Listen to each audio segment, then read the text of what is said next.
I know it's only January, but it's already time to start hyping up players for the 2024 college football season. Quarterback is the position that everyone loves to talk about, and Tennessee has a really good one in the works for next year. After enjoying success with Hendon and most recently Joe Milton, Nico Iamaleava is going to be the next big thing at Tennessee.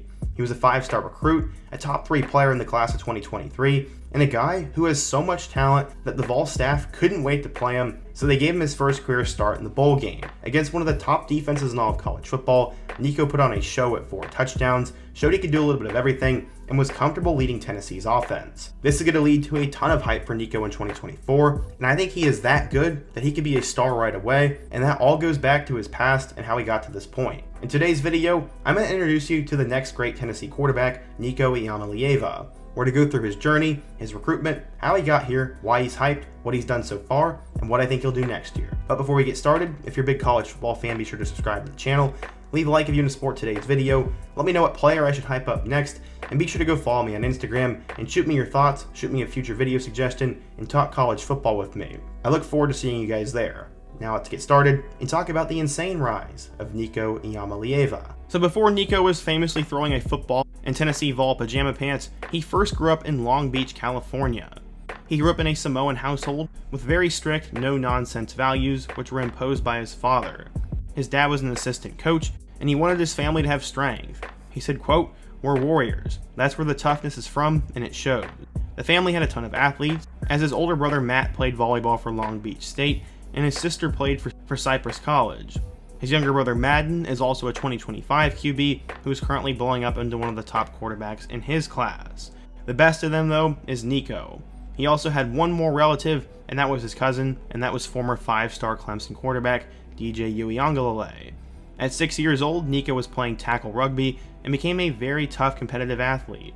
He said, quote, "My grandpa was big on rugby, and they don't have too much out there, and all it took was a ball and tackling, no pads, no nothing." Later, he moved on to flag football and then eventually tackle. Although he played many positions ranging from safety to receiver, Iamaleava landed on being a quarterback.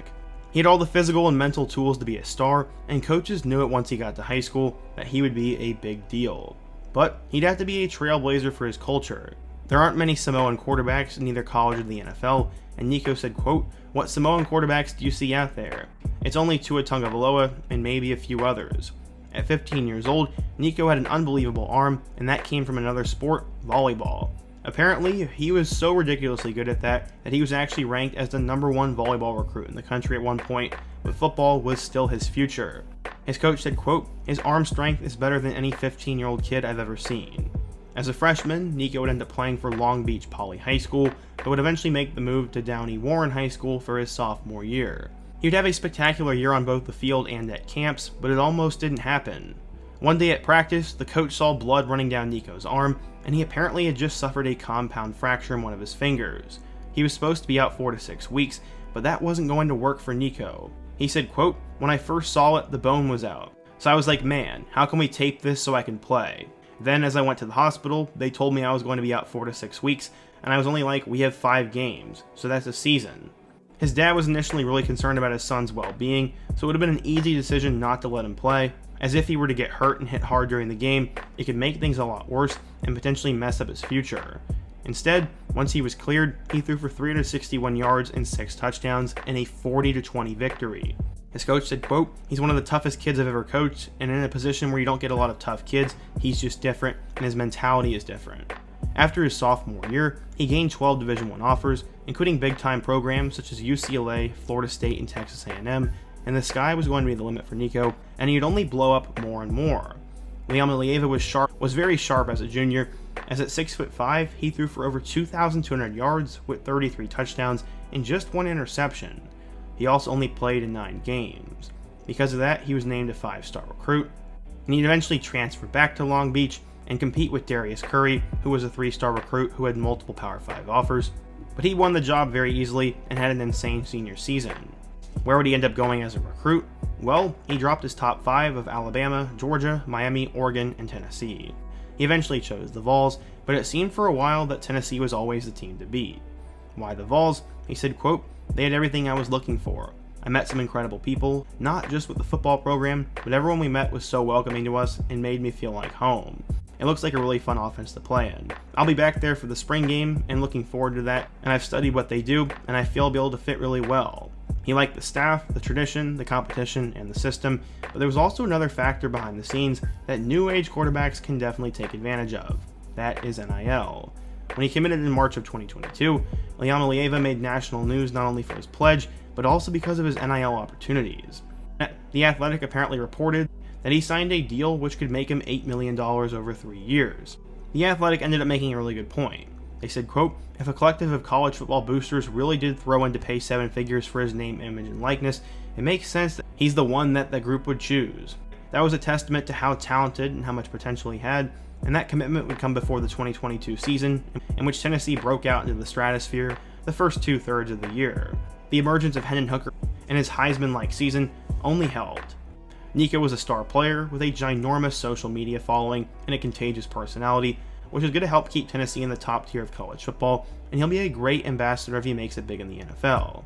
So yeah, if some rich boosters are going to pay big money, Nico was one of the best guys to throw it at.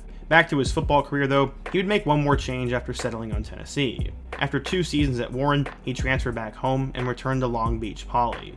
He said, quote, "I'm excited for sure. Finishing my career off in Long Beach, that was the ultimate goal for me, and just coming home from my senior year."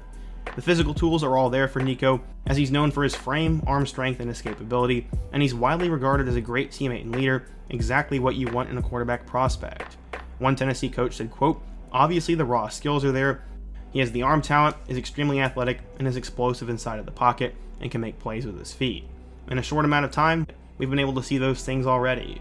Scouts compared him to former Oregon Heisman winning quarterback Marcus Mariota, and he's the 4th highest ranked commit in school history. He's an extremely big deal, as according to 24/7 Sports, Nico was a 5-star recruit, the number 2 quarterback, and the 3rd best player in the class of 2023. When Nico arrived, he said, quote, "The arm talent popped it on the practice field in December immediately. I had seen it in person, but the rest of our staff and players saw the God-given talent right away. After getting time to work with him in practice, he has a great understanding of his body, and if you make a correction or make a suggestion about changing his body position, he will immediately make that correction.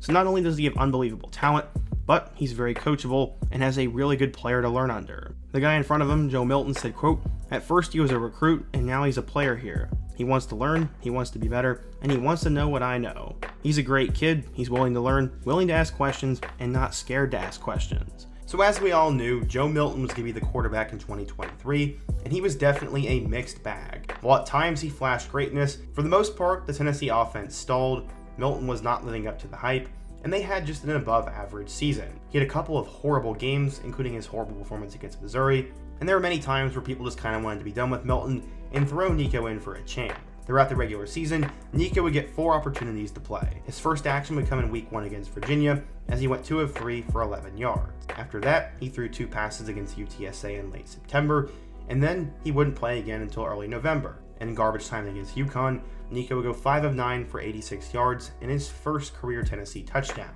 After that, he'd also play in garbage time against Vanderbilt, going 9 of 12 for 66 yards. During the regular season, he had just under 200 yards with 1 passing touchdown. Many were really excited for his 2024, but they probably wouldn't get a chance to see him. That was until Joe Milton decided to opt out of the bowl game. Against number 17 Iowa, Nico would make his first career start, and just like that, it was his time. How did he end up doing? Well, he gave a lot of reason to be excited. He went 12 of 19 for 151 yards and a touchdown, while completing 63% of his passes. It doesn't stop there though. He also ran the ball 15 times for 27 yards and had 3 rushing touchdowns. Nico showed he had great legs, a great arm, was comfortable, and also was deadly accurate. He completed 64% of his passes in that game, and this comes against a defense which is actually world-renowned. The only reason Iowa had a pulse this year was because of how good their defense was, but Nico managed to lead the Vols to 35 points. This was quite impressive, and Iowa's defense is actually very similar, if not better, than an SEC defense. So what does that mean? Well, Nico set the bar really high. Tennessee fans are super excited about him. College football as a whole has high expectations on him, and he's getting paid a lot of money. Nico is the most hyped up quarterback that Tennessee has seen in a long time, and truly has the ceiling to potentially get them back to the college football playoff. Yes, Tennessee would have been there in 2022 if there was a 12-team playoff then, but I'm pretty much near certain that Nico will get the Vols back to the playoff in these next 2 years. I don't know if it's 2024, but 2025 I'm sure they're going to be loading up. He has now taken full control of the team, had a great coming out party, and has all the intangibles, mindset, and skill set to be a great quarterback. We'll just have to wait and see, as we have heard this story before. All in all though, I'm super pumped for the Nico era, and I know Tennessee fans are. If you're a Vols fan though, let me know down below. What are your expectations for Nico? How good do you think he'll be? And what's another quarterback that I should hype up for the 2024 season? There are a ton of new transfers and a ton of new starters, so be sure to let me down below. Let me know your thoughts, leave a like, subscribe if you're new, follow me on Instagram, and check out all my other videos on the end screen.